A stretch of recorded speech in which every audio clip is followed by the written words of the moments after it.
창세기 16장 1절부터 16절 말씀까지 한 절 한 절 함께 교독하시겠습니다.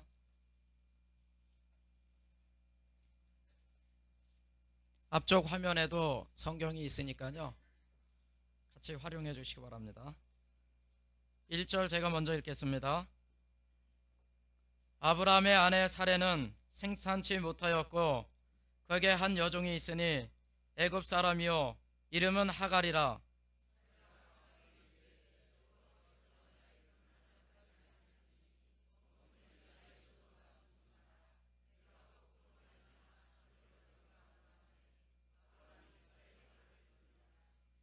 아브라함의 아내 사레가 그 여종 애굽 사람 하갈을 가져 그 남편 아브라함에게 첩으로 준 때는 아브라함이 가나안 땅에 거한 지 10년 후이었더라.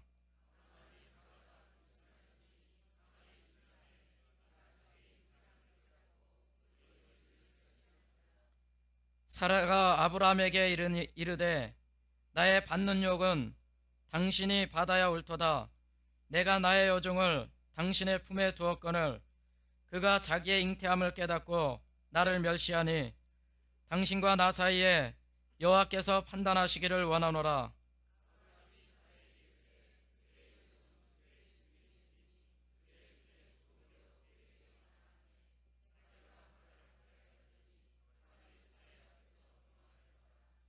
여호와의 사자가 광야의 샘 곁 곧 숫길 샘물 곁에서 그를 만나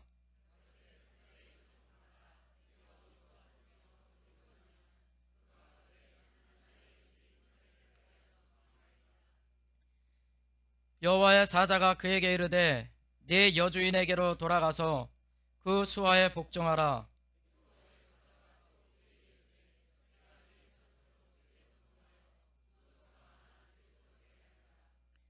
여호와의 사자가 또 그에게 이르되 네가 잉태하였은즉 아들을 낳으리니 그 이름을 이스마엘이라 하라. 이는 여호와께서 내 고통을 들으셨음이니라.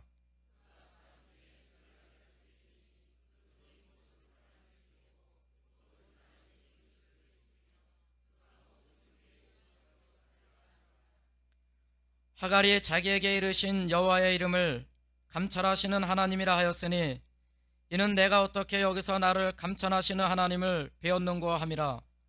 이러므로 그 샘을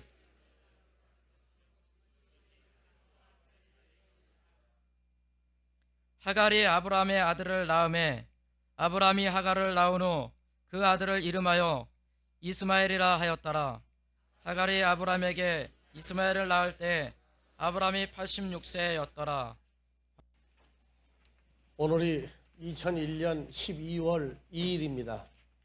이제 2001년이 며칠 남았습니까? 월드컵 며칠 남았느냐고 따지는데 우리는 2001년이 며칠 남았어요. 정확하게 이제 12월 2일이라고 그랬습니다. 오늘 뺄 겁니까? 넣을 겁니까?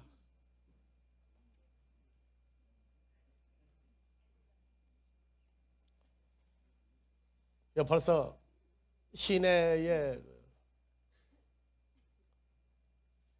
레코드판이라든지 CD판을 파는 데는 이제는 완전히 크리스마스 캐롤을 울리고 벌써 반짝반짝하고 비치기 시작하더라고요.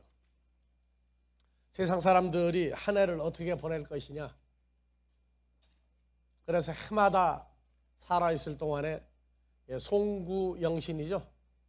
하나님 앞에 송구한 건 모르고 송구영신은 잘해야 돼요. 자, 여러분들, 야, 벌써 12월이구나. 12월이구나. 금년에 뭐를 했느냐 하는 그 아쉬움을 가지고 있다고 그런다면, 그리고 금년 한 해를 계산하고 결산하는 12월 달, 이것은 2002년을 새롭게 준비해 나가는 하나의 계기가 되어야 할 것입니다. 세상에 쓸모없는 사람도 있다. 따져보니까 쓸모없는 사람은 하나도 없더라고요. 어디가 밥 한 그릇 사 먹어도 차를 한 번 타고 다녀도 다 쓸모있는 사람이에요. 보니까. 왜? 세금을 내주는 사람이니까. 밥값도 세금 붙죠? 버스를 한 번 타도 지하철 한 번 타도 다 세금이 붙습니다. 그러니까 쓸모없는 사람이라고는 없어요. 그러나 그 쓸모 있다고 하는 것이 어느 면에서 누구에게 어떻게 쓸모가 있느냐고 하는 것입니다. 가정에서는 쓸모 있고 사회에서 회사에서는 쓸모가 있는데 이렇게 한 해 한 해 가다가 보면 도대체 내가 일생을 무엇을 하고 지냈는가 하는 그러한 회의가 죽어갈 때에 든다. 참으로 한심스러운 인생입니다. 어떤 사람들은 그럽니다. 우리가 중학교, 고등학교 다닐 때에 훈육주임 하던 선생님이 있었어요. 그때 나이가 55에 훈육주임을 맡았는데 키도 크지도 않고 장달막한 사람이 늘 잣대 30cm자를 들고 다녀요. 조금만 잘못했다고 그러면 무조건 길 가다가든 어디든 세워놓고 그 형벌에 따라서 5대를 맞는 것이냐 10대를 맞을 것이냐 최고 30cm니까 30대까지 맞아요. 손바닥을 두 손 딱 펴고.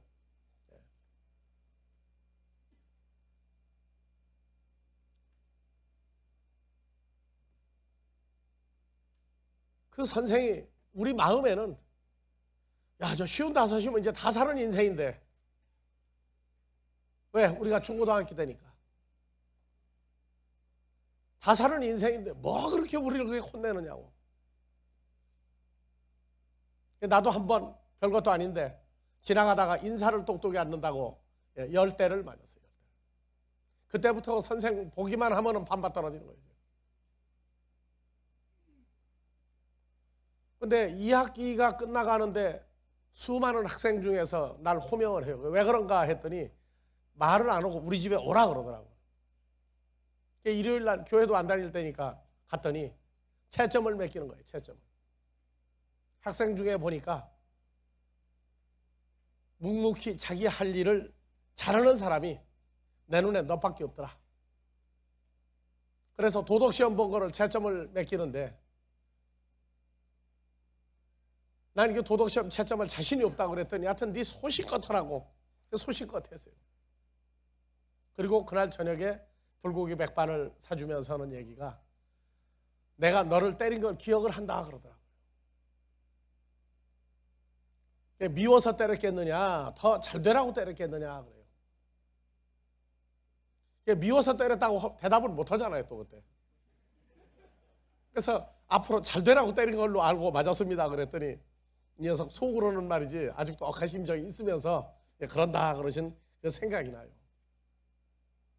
지금 한참 젊은 사람들은 20대, 30대, 아니 40대까지도 내 인생이 지금 앞으로 얼마가 남았는데 누가 윗사람이 구속을 하고 생활을 이렇게 살아라 저렇게 살아라 하면은 거의가 잔소리 한다고 들어요. 잔소리 한다고. 근데 성경을 보고 나니까 이 성경도 어느 날 보니까 무수한 잔소리예요. 이 잔소리로 시작해서 잔소리로 끝난 게 성경 같았던 데 보면 해라 하지 마라 이게 막 계속해요.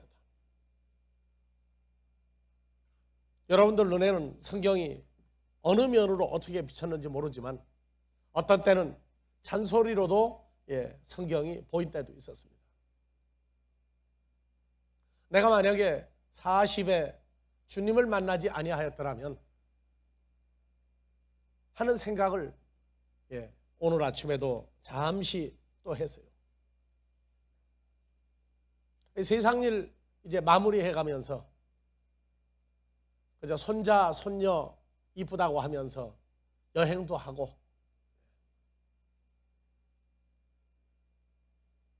재산이 많이 있었더라면 해외 여행도 하고 거리낄 곳 없는 나머지 생애를 살 것이 아닌가. 어떤 사람이 그래요. 목사님은 참 좋겠다고. 왜 그러냐 그랬더니 아니 남들은 정년 퇴직할 때에 목사님은 인생의 전성기를 맞이했으니 얼마나 좋냐고. 그래서 그 사람 보고 그랬어요. 그럼 나처럼 되고 싶지 않느냐 그랬더니 다는 하는데 목사는 못하겠다고 그러더라고. 목사는 왜 못하느냐 그랬어요. 그랬더니 그냥 시도 때도 없이 맨날 성경 들고 다니고 그 자유가 그렇게 없다고요. 그래서 내가 그랬어요. 목사만큼 자유 많은 사람이 있는 줄 아느냐 그랬어요. 여러분들 우리 몸에서 가장 바쁘게 움직이는 기관이 있어요. 내 몸에도 있고 여러분들 몸에도 있어요. 최고로 바쁘게 움직이는데 그 기관이 하나 있어요. 뭡니까? 예? 나쁘게 말하면 염통이고 좋게 말하면 심장이에요. 그런데 과학자들이 검사를 해봤더니 이 심장은 최고로 많이 일을 하는 대신에 최고로 많이 쉬는 게 심장이라고. 그렇기 때문에 평생을 최고로 계속 쉬지 않고 움직여줄 수 있는 힘을 갖는다는 겁니다. 이 심장만큼 사람에게 보이지도 아니하고 무관심하게 대우받는 존재도 별로 없을 거예요.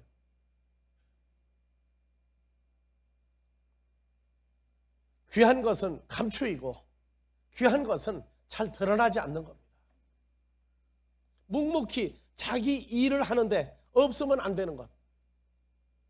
이젠 우리 사는 것이 바로 그렇게 살아야 되겠구나. 가장 귀한 존재이면서도 묵묵히 일하여 드러나지 않는 사람.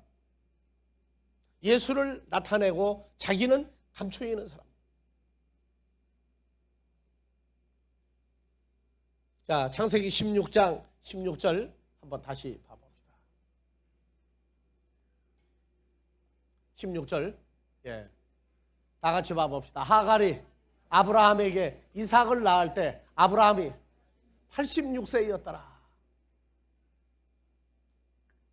아브라함이 주님을 만난 것은 갈대아 우르에서 수십 년 전이었을 겁니다. 아버지와 가족을 이끌고 하란에 와서 있다가 아버지와 이별하고 하나님의 말씀을 따라 가나안으로 옮길 때가 75세였습니다. 75세야 여호와 하나님을 따라가기 시작했어요. 구체적으로. 그리고 목적이 있는 가나안에 들어왔습니다. 그리고 86세였더라. 그러니까 몇 년 지난 겁니까 지금? 75세 이후에 86세. 주님을 따른 생애가 하란에서 가나안으로 들어올 때부터 계산을 하시고 75 이전은 아브라함의 신앙생활에서 계산을 안 했어요. 왜? 갈 바를 모르고 하란까지 왔기 때문에.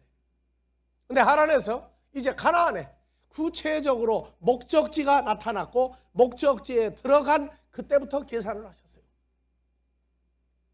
우리도 교회를 왔다 갔다 하고 다니는데 구체적인 목적이 없이 교회를 다녔을 때 그 기간도 계산을 하시든지 안 하시든지 간에 중요한 것은 내가 주를 따른다고 하고 아브라함처럼 75살이 되고서 12년 세월이 지나고 난 다음에 아브라함은 그렇게 원하던 자식을 낳았어요.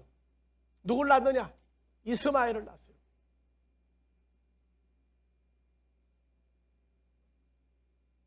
그 이스마엘을 낳아놓고 아브라함이 심정이 어떠했는가? 잔치를 했다는 말이 없어요. 잔치를 했다는 말이 없어요. 무슨 얘기냐? 잔치할 만큼 분위기가 아니 되었다 그 말입니다. 자, 이스마엘을 낳고 하나님이 자 17장 1절 다 같이 아브라함의 99세 때 여호와께서 아브라함에게 나타나서 그에게 이르시되 나는 전능한 하나님이라 너는 내 앞에서 향하여 완전하라.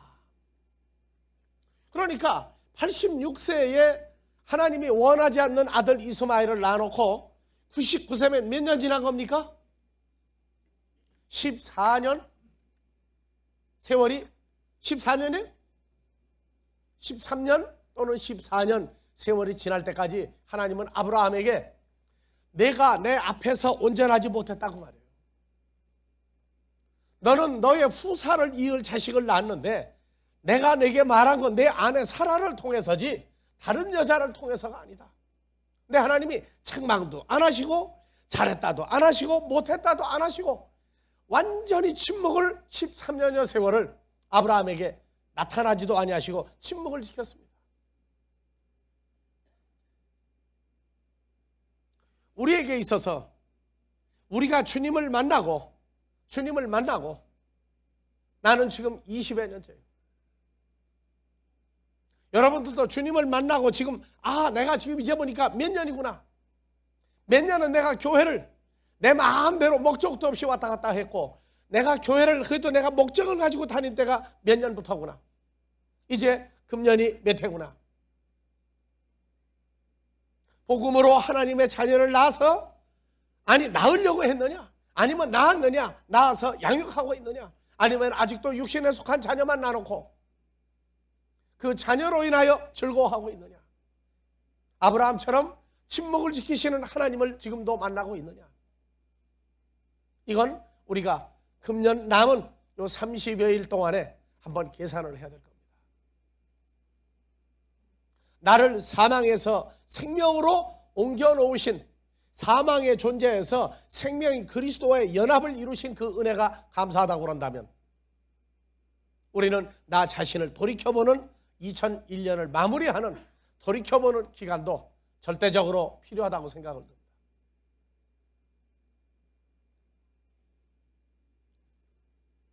우리는 예수님이 12살 돼서야 예루살렘 성전에 올라갔을 때에 돌로 지은 성전을 가리켜 내 아버지 집이라고 말했던 철부지 그 시절도 지났습니다. 30세가 되어서 공생애를 시작을 했어요. 하나님의 말씀대로 정말 공생애입니다. 하나님 앞에서와 사람 앞에서 공적으로 인정하는 생애가 30세인데 누가복음 4장 14절 15절에 보면은 예수님이 4장 14절 예수께서 성령의 권능으로 갈릴리에 돌아가시니 소문이 사방에 퍼졌고 친히 그 여러 회당에서 가르치시며 가시면서 회당 교회에서 가르치시며 무사람에게 칭송을 받으시더라. 16절 다 같이요. 예수께서 그 자라나신 곳 나사렛에 이르사 안식일에 자기 규례대로 회당에 들어가사 성경을 읽으려고 서심해 선지 이사야의 글을 들이거늘 책을 펴서 이렇게 기록한다를 찾으시니 하고 나옵니다.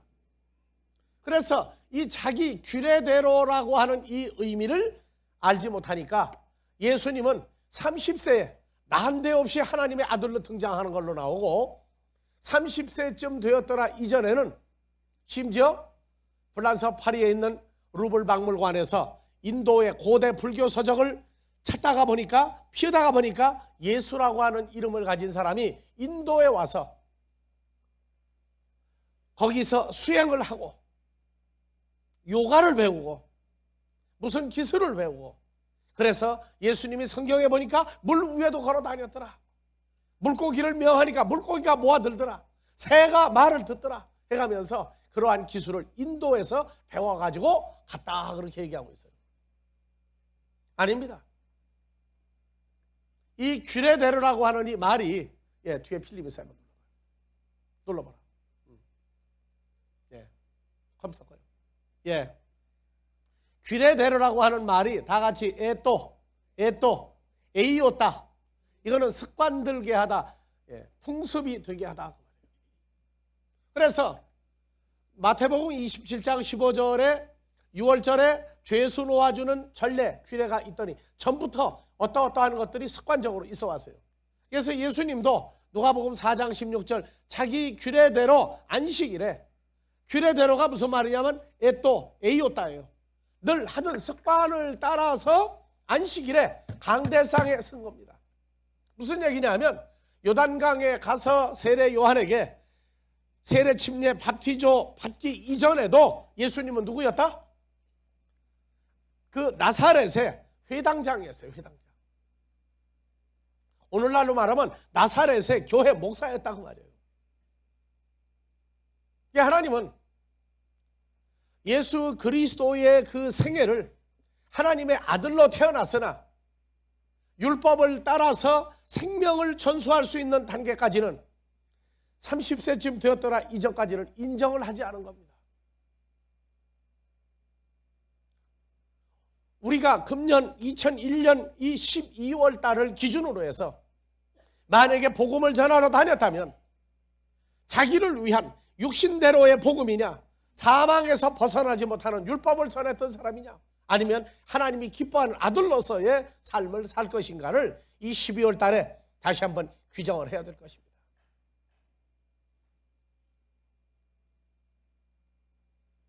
지금까지 지나온 모든 것 은혜로 마무리하지만 그 은혜로 마무리할 때에 나나 여러분들에게 우리가 무엇을 받았고 무엇을 남기고 2001년을 지나가느냐, 2002년도에는 무슨 열매를 맺고자 하느냐 하는 이러한 것들은 중요한 것입니다.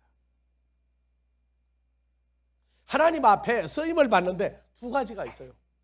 하나님의 나라를 위해서 수고하고 쓰임받고 산자의 하나님을 만들어드리는 역사 가운데 우리가 산자를 만들어내므로 하나님 앞에 영구히 찬송을 받으며 하나님을 찬양하며 영구히 살 것이냐, 아니면 하나님의 나라에 합당한 자녀들 때문에 쓰임을 받는 사람이 될 것이냐.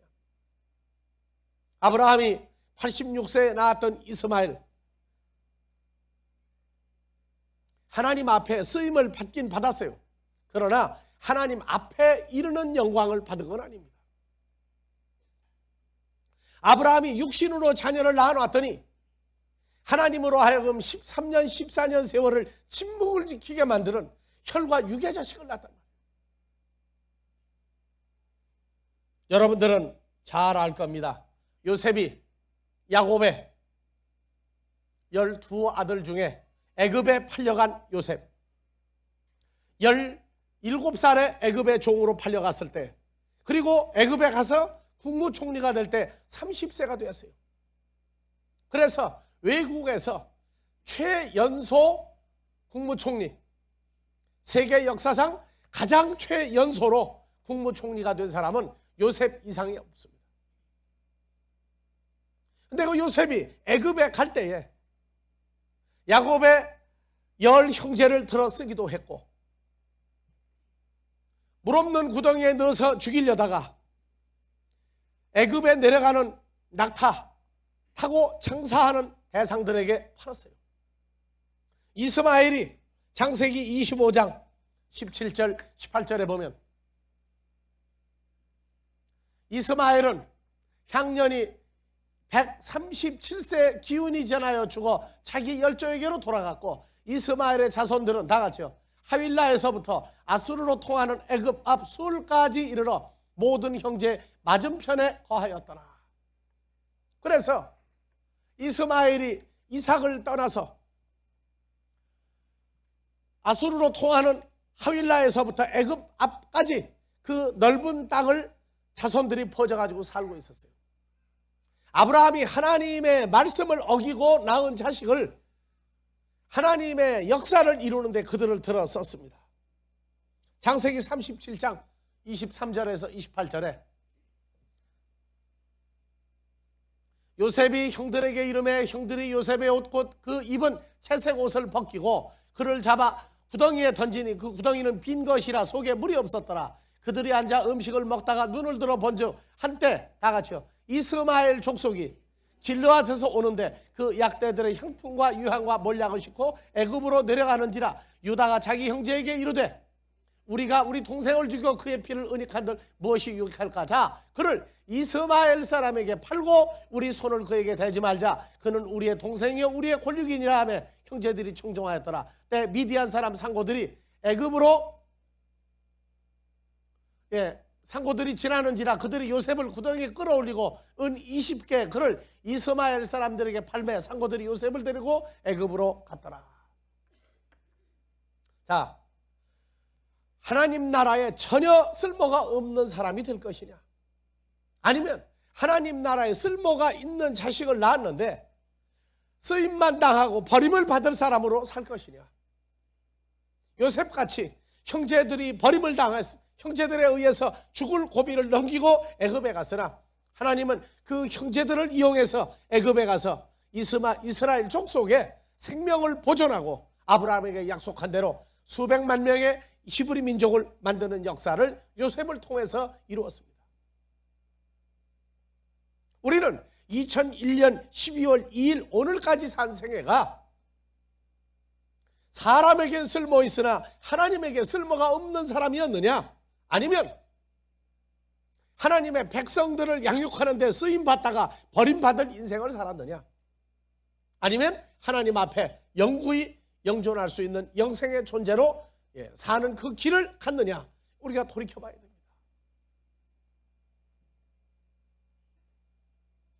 아브라함이 혈과 육의 자식을 만들었더니 그 자식을 버리지 아니하시고 12방백을 만들고 그 후손을 통하여 하나님의 백성들이 가장 못된 짓 살인을 하고자 하였을 때 요셉을 살리는 길을 그들을 통해서 애굽에 팔아넘기는 일을 했어요.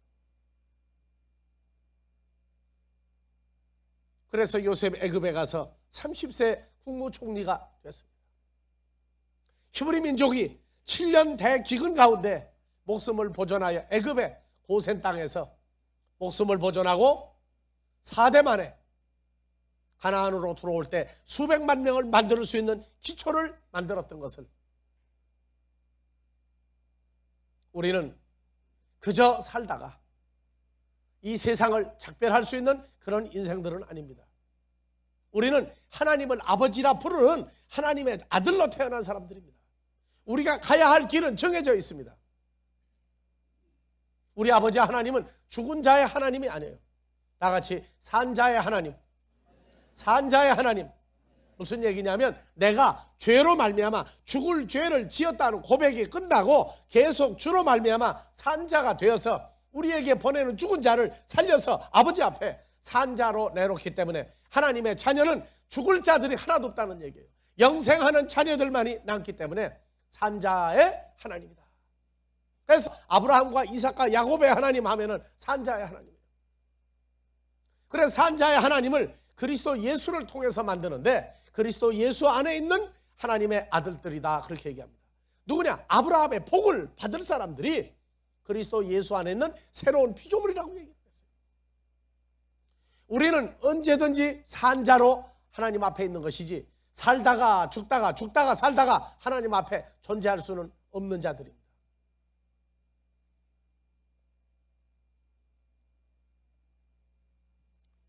모세를 보면은 히브리 민족으로 태어났으나 그는 어머니 요게벳에 의해서 양육을 받으며 젖을 먹으며 기본 교육을 받을 때에 너는 히브리 민족이다. 히브리 민족이다. 이 백성을 이 애굽에서 구원하여 끄집어낼 사람은 너밖에 없다. 그러면서 40이 되었습니다. 하나님을 향하여 뜻을 묻지도 아니하고 하나님에게 응답도 받지 아니하고 자기를 통해서 히브리 민족이 구원받을 것이라는 어머니의 말만 믿고 나이가 40세 되었을 때에 히브리 민족이 애굽 사람들에게 곤욕, 힘든 노역을 받고 핍박을 받는 걸 보고 히브리 민족을 핍박하는 10장 책임자를 죽여서 모래에 묻었습니다. 떠날 때가 사도행전 7장에 보면은 나옵니다. 22절 23절에 모세가 애굽 사람의 학수를 다 배워 그 말과 행사가 능하더라. 말도 아주 잘하는 사람이에요. 나이 40이 되면 그 형제 이스라엘 자손을 돌아볼 생각이 나더니 나이 40이 돼서 애굽의 왕자로 크고 있는데 그때 되어서 보니까 야 이제는 내가 우리 히브리 민족을 위해서 내가 일해야 되겠구나 하는 생각이 들어서 한 사람의 원통한 일당함을 보고 보호하여 압제받는 자를 위하여 원수를 갚아 애굽 사람을 쳐 죽이니라. 저는 그 형제들이 하나님께서 자기의 손을 빌어 구원하여 주시는 것을 깨달으리라고 생각했으나 저가 깨닫지 못하고 오히려 그들이 바로에게 모세라고 하는 자가 히브리 민족을 관장하는 애굽의 10장 책임자를 죽여 모래에 파묻었습니다. 고발을 했습니다. 하나님의 일을 하는 데에도 하나님의 응답과 역사 속에서 일을 해야 되는 때가 있고, 무작정 일을 하여 일을 저지르는 때도 있습니다. 하나님의 뜻이 뭐라고 하면서 말과 행동이 안 맞을 때도 있습니다. 모세가 나이 40이 돼서야 나야말로 정말 이 히브리 민족을 애굽의 종살이에서 구원할 사람 나 빼기 더 있느냐 하는 이 교만함이 하나님의 응답도 없을 때 역사하여 하나님은 그를 어디로 보내세요? 광야로 나이 40에 보냅니다. 창세기에는, 출애굽기에는 모세가 몇 살에 애굽에서 도망가는지 안 나오는데 사도행전에만 딱 한 군데 나와요. 40세였다. 하나님의 자녀들을 위해서 일할 마음이 그냥 교인으로 다니고 그냥 교회 다니고 예수 믿는 게 아니라 하나님의 자녀들을 위해서 나도 이제 무엇인가를 해야 되겠구나 하고 생각이 드는 해가 금년이길 또 바랍니다. 그저 한 교회에 소속된 한 교인이 아니라 하나님의 생명책에 이름이 소속된 하나님의 아들로서 이제 하나님의 백성을 위하여 일을 해야 되겠구나. 말씀을 보고 깨달아 하나님에게 응답을 받는 해가 또한 금년 마무리하는 요 30여일 사이에 들어있습니다. 나도 주님을 초창기에 만났을 때 무슨 일을 해라 음성을 못 들었어요. 어느 정도 세월이 지나고 나니까 내가 전할 복음은 구체적으로 이것을 빼지 말고 이것이 핵심이다. 그리고 이제는 나가 전하라. 어떤 사람은 나가 전하라고 했는데 요나같이 다시스로 가는 뱃속에 숨은 것처럼 숨어 지냈는지도 모릅니다. 하나님의 백성을 위하여 일할 마음이 있거든 하나님 앞에 기도하십시오. 구체적으로 할 일을 명시해달라고. 남은 금년 한 해, 요 한 달 동안 굉장히 중요한 시기입니다. 자기를 깨달아 하나님 앞에 돌이킬 수 있는 시기. 그리고 하나님은 히브리 민족을 통해서 모세를 버리게 하시고 인간의 교만함을 다 깨트려 광야에서 40년 양떼를 키우면서, 양떼를 키웠다는 얘기는 하나님의 백성을 키우는 기술을 배운 겁니다.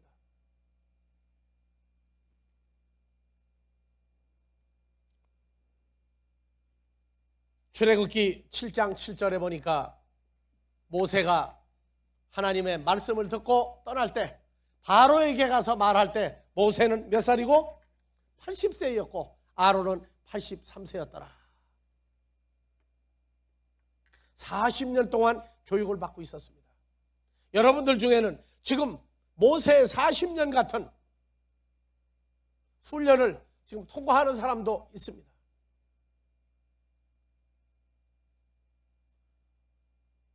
사람들에게 인정도 못 받고 지내는 사람도 있어요. 하나님이 자기를 들어 공개적으로 공식적으로 표명하지 아니하고 키우고 있을 때에는 모세와 같이 자기의 왕자 되었던 것도 버려야 돼요. 세상의 왕자가 아니라 하나님 앞에 쓰임받는 하나님의 아들로서의 자질을 갖추기까지 하나님의 일을 하되 교육받는 기간이 있어요. 그 양육받는 기간에는 사람을 쳐다보면 안 됩니다. 세상을 등지고 하나님 앞에 설 수 있는 사람. 그래서 히브리서 11장에는 모세가 하나님 앞에 공식적으로 인정을 받습니다. 11장 24절 믿음으로 모세는 장성하여 바로의 공주의 아들이라 칭함을 거절하고. 이것은 대단한 결단입니다. 그냥 가만히 있으면 히브리 민족을 잊어버리면 애굽의 바로가 되는, 애굽의 황제가 될 수 있는 그 길을 거절하고 도리어 다 같이요 하나님의 백성과 함께 고난받기를 잠시 죄악의 낙을 누리는 것보다 더 좋아하고 그리스도를 위하여 받는 능욕을 애굽의 모든 금은 보화보다 더 큰 재물로 여겼으니 이는 상주심을 바라봅니다. 믿음으로 애굽을 떠나 임금의 노함을 무서워하지 아니하고 보이지 아니하는 자를 보는 것 같이 하여 참았으며.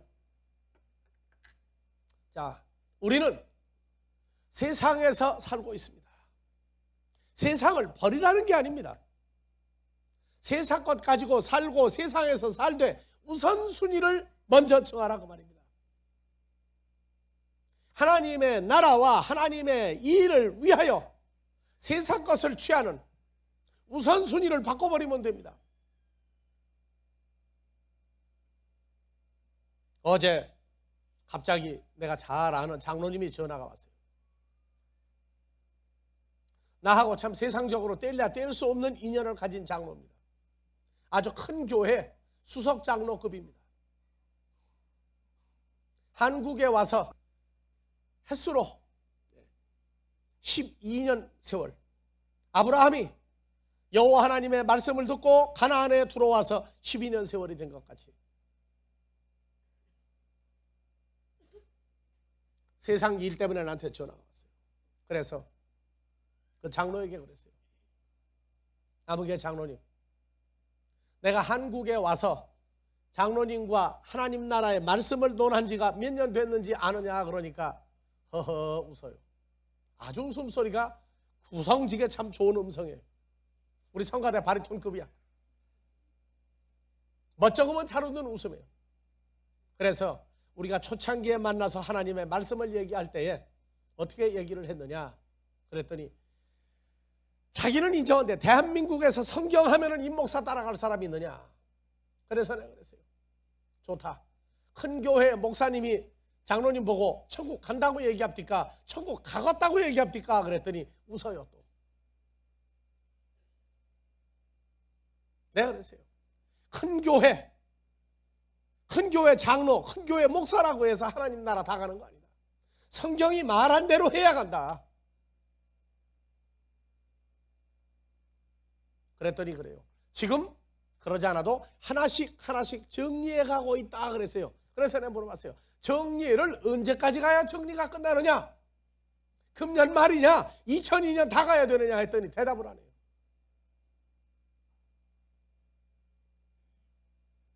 하나님 나라 복음 천국 하면은 임목사 앞에 가야 되겠다 하는 걸 마음으로 가지고 있다. 마지막으로 하는 얘기가 어느 날 임목사님하고 교회 문을 열고 들어갈 때 그때 자기를 위해서 그때까지 기도해달라. 내가 언젠 기도 안 했느냐? 그러면 오늘 전화했는데 오늘 금요일이다. 어제가 무슨 요일이냐? 목요일이래. 그럼 목요일날 갑자기 아프다고 그래가지고 병원에 입원을 하고 그러면 세상 일 다 놓고 병원에 입원할 거냐? 아니면 나 할 일 남았으니까 병원 안 가고 내가 일하다가 가겠다고 하겠느냐 그랬더니 그래 당연히 병원에 가야지 그래. 대답이나 안 오면 괜찮아. 그래서 그랬어요. 이제 금년이 어제니까 30일 남았죠? 30일 남았는데 아파서 병원에 갈 때 어쩔 수 없는 것처럼 기준을 바꿔라. 기준을 바꿔라. 큰 교회 장로 왜 하느냐?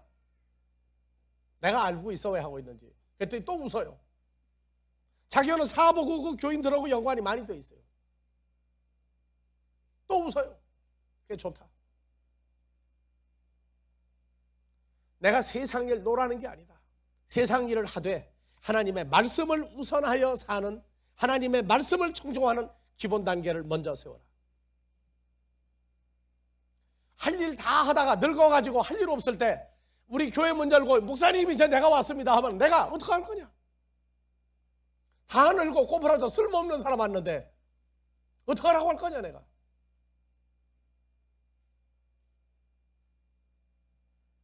성경대로 하는 방법 이외에는 나도 다른 방법이 없다는 걸 빨리 깨달으라.